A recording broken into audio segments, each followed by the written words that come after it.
सांगलीसह जिल्ह्यात महाराष्ट्र आणि गोवा बार कौन्सिलसाठीची मतदान प्रक्रिया अत्यंत उत्साहात पार पडली। एकूण 23 जागांसाठी हे मतदान पार पडले। सांगली शहरात 64% मतदान झाले। या निवडणुकीत महाराष्ट्र आणि गोव्यातील एकूण 155 वकील उमेदवार रिंगणात आहेत। सांगली जिल्ह्यातून या निवडणुकीसाठी प्रमुख जिल्हा सरकारी वकील ॲडव्होकेट प्रमोद भोकरे आणि ॲडव्होकेट अमोल चिम्माण्णा हे 2 उमेदवार रिंगणात आहेत। सर्व भागातून ज्येष्ठ वकिलांसह नवोदित स्त्री-पुरुष वकील वर्गातून कमालीचा उत्साह होता। निवडणूक प्रक्रिया अत्यंत शांततेत आणि उत्साहपूर्ण वातावरणात पार पडली।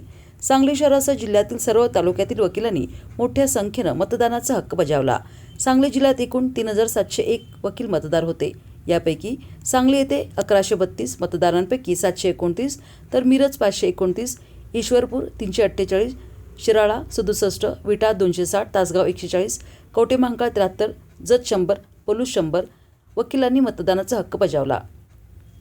मतदान प्रक्रियेदरम्यान सांगली जिल्हा न्यायालयातील मतदान केंद्रांवर दिवसभर वकिलांची गर्दी दिसून येत होती। 92 वर्षाचे ज्येष्ठ वकील ॲडव्होकेट नाबू पाचोरे पाटील यांनीही मतदानाचा हक्क बजावला। कोणताही अनुचित प्रकार घडला नाही।